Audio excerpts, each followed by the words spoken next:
बंगाली में पाकिस्तान, आईएमएफ का दबाव। करो या मरो की हालत, शहबाज ने लगा दी सेल।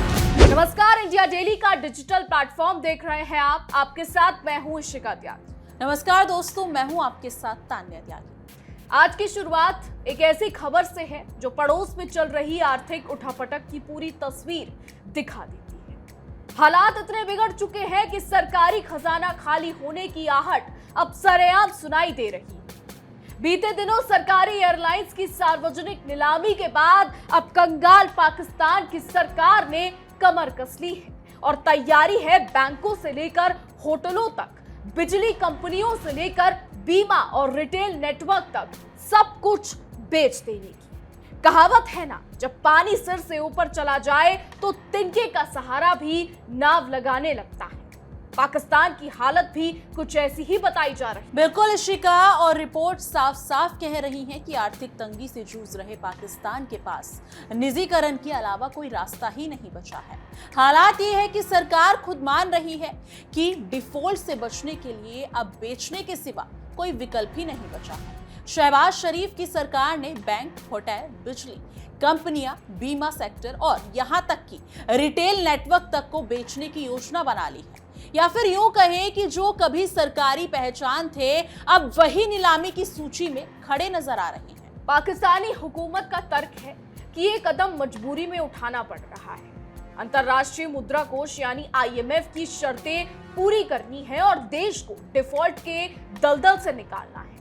अफसरों के बयान तो और भी तल्ख है। उन्होंने खुले तौर पर कहा है कि हालात करो या मरो जैसे हो चुके हैं, यानी या तो निजीकरण करो या फिर आर्थिक सांसें थमने का खतरा झेलो। ये बयान अपने आप में उस दावे को दिखाता है जिसमें सरकार काम कर रही है। रिपोर्ट्स में बताया गया है कि 2026 के अंत तक कई बड़े सरकारी आउटलेट प्राइवेट हाथों में सौंपे जा सकते हैं। इसमें बिजली वितरण कंपनियां हैं, बैंक हैं, होटल हैं, इंश्योरेंस सेक्टर हैं और एनर्जी सेक्टर भी शामिल है। मतलब साफ है कि सरकारी ढांचे का बड़ा हिस्सा अब निजी हाथों में जाने की तैयारी में है और ये सब एक तय समय सीमा के तहत किया जाएगा। जानकारी के मुताबिक शहबाज शरीफ की सरकार ने निजीकरण के लिए अगले 12 महीनों में 5 बड़े सेक्टर चिन्हित किए हैं। इसे अनौपचारिक तौर पर एजेंडा 5 नाम दिया गया है। नाम भले ही फाइलों में लिखा हो, लेकिन इसका असर आम आदमी की जिंदगी पर पड़ना तय माना जा रहा है। इन 5 सेक्टरों में बिजली वितरण कंपनियां, बैंकिंग सेक्टर, होटल और रियल एस्टेट, एनर्जी जनरेशन कंपनियां और बीमा व रिटेल नेटवर्क के कुछ वर्टिकल्स शामिल हैं। यहाँ गौर करने वाली बात यह है कि ये पूरा प्राइवेटाइजेशन प्रोग्राम पाकिस्तान के हाइब्रिड पॉलिटिकल सिस्टम के तहत चल रहा है। यानी सत्ता के फैसलों में सिर्फ सरकार नहीं बल्कि दूसरे ताकतवर केंद्र भी अहम भूमिका निभा रहे हैं। प्रधानमंत्री शहबाज शरीफ और सेना प्रमुख जनरल आसिम मुनीर की भूमिका को इस पूरे फैसले में बेहद अहम बताया जा रहा है।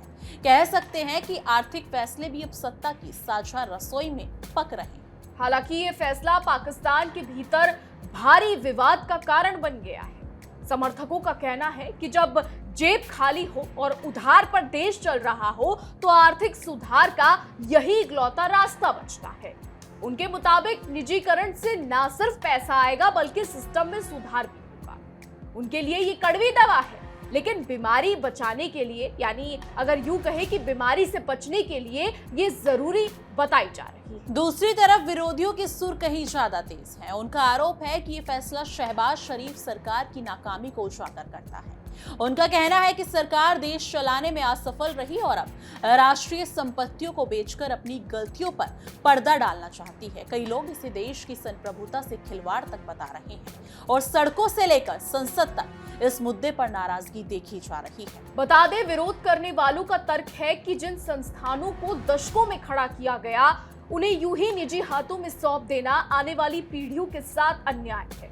उनका कहना है कि आज सरकार पैसों के लिए बेच रही है, कल हालात और बिगड़े तो क्या बचेगा? ये सवाल पाकिस्तान के राजनीतिक गलियारों में गूंज रहा है और जवाब फिलहाल ना तो पाकिस्तान की हुकूमत के पास है और ना ही किसी और के। सरकार की तरफ से जवाब भी उतना ही सीधा है। उनका कहना है कि हालात आदर्श नहीं बल्कि मजबूरी के हैं। आईएमएफ की शर्तें पूरी किए बिना कोई चारा नहीं और अगर ऐसा नहीं किया गया तो डिफॉल्ट का खतरा और गहरा जाएगा। यानी सरकार के मुताबिक ये फैसला पसंद का नहीं, हालात का नतीजा है। जैसे कहते हैं ना, पेट की आग सब कुछ करवा दी। तो वहीं निजीकरण की इस प्रक्रिया में बिजली वितरण कंपनियों को खासतौर पर फोकस में रखा गया है। बिजली सेक्टर पहले से ही पाकिस्तान की अर्थव्यवस्था पर भारी बोझ बना जाता रहा है।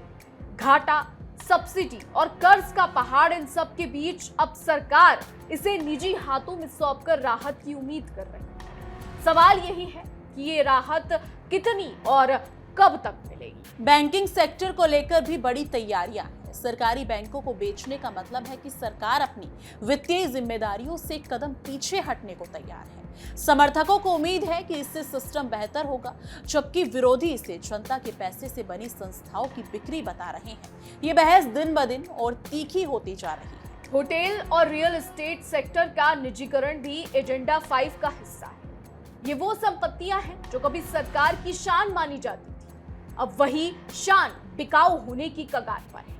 तंज कसते हुए लोग कह रहे हैं कि पहले कर्ज लिया, फिर शान बेची, और अब सवाल ये है कि आगे क्या क्या होगा। बिल्कुल, एनर्जी जनरेशन कंपनियों को भी इस सूची में शामिल किया गया है। सरकार का मानना है कि निजी निवेश से उत्पादन बढ़ेगा और घाटा कम होगा, लेकिन आलोचकों का कहना है कि इससे आम जनता पर बोझ बढ़ सकता है। यानी एक तरफ सरकार की मजबूरी, दूसरी तरफ जनता की चिंता और बीच में अर्थव्यवस्था लटकी हुई है। बिल्कुल, बीमा और रिटेल नेटवर्क के कुछ वर्टिकल को बचाने की योजना भी इसी पैकेज का हिस्सा है। इसका मतलब है कि सरकार धीरे धीरे उन क्षेत्रों से भी हाथ खींच रही है जो सीधे आम आदमी से जुड़े हुए हैं। ये फैसला आर्थिक है, लेकिन असर सामाजिक भी होगा, ऐसा कई विशेषज्ञ मानते हैं। पूरा मामला इस बात की गवाही देता है कि पाकिस्तान इस वक्त अभूतपूर्ण आर्थिक दबाव में है। सरकारी अफसरों के करो या मरो वाले बयान सिर्फ शब्द नहीं बल्कि हालात का आईना है। ये निजीकरण एक रास्ता है या आखिरी दाव, ये आने वाला वक्त ही बताएगा। फिलहाल इतना तय है कि साल 2026 के अंत तक पाकिस्तान की सरकारी तस्वीर काफी बदल सकती है। जो संस्थान आज सरकारी हैं, कल निजी हो सकती है। सवाल ये नहीं कि क्या बदलेगा, सवाल ये है कि क्या बदलाव किसके हक में जाएगा। बिल्कुल, समर्थक इसे सुधार कह रहे हैं, विरोधी इसे बिक्री, सरकार इसे मजबूरी बता रही है, जनता इसे सौदा। और इन सब के बीच पाकिस्तान की अर्थव्यवस्था एक ऐसे मोड़ पर खड़ी है जहां हर फैसला भारी पड़ सकता है। तो तान्या, कुल मिलाकर तस्वीर साफ है। खजाना खाली है, दबाव भारी है और रास्ता कांटों से भरा हुआ है। शहबाज शरीफ की सरकार के लिए ये परीक्षा की घड़ी है और नतीजा सिर्फ सरकार का नहीं, पूरे देश का भविष्य तय करेगा। इसी के साथ इस रिपोर्ट को यही हम विराम देना चाहेंगे। पड़ोस में चल रही इस आर्थिक उठापटक पर हमारी नजर बनी रहेगी, क्योंकि जब एक देश बिकने की कगार पर हो तो उसके असर सीमाओं से आगे तक महसूस किए जाते हैं। हालांकि पाकिस्तान के लिए ये कोई नई बात नहीं है। अभी कुछ ही समय पहले पाकिस्तान की इंटरनेशनल एयरलाइंस नीलाम हुई थी। जी हाँ, पाकिस्तान की PIA नीलाम हुई थी। और अब जब बात हो रही है बैंक्स की, रियल एस्टेट सेक्टर्स की, तो उसको लेकर भी खबरें सामने आने लगी है। नौबत इस कदर तक आ गई है कि पाकिस्तान की आवाम पाकिस्तानी हुकूमत को लगातार ये कह रही है कि पहले देश बचाओ। तो अब ये देखना होगा कि पाकिस्तान के हालात आने वाले समय में कैसे होते हैं। फिलहाल हमारी आज की रिपोर्ट में बस इतना ही। क्या राय है आपकी इस पर, क्या कुछ लगता है, कमेंट के जरिए जरूर बताइएगा। और ऐसी देश और दुनिया की तमाम बड़ी खबरें जानने के लिए देखते रहिए इंडिया डेली और हमारा खास शो तहकीकात, हर खबर की तह तक।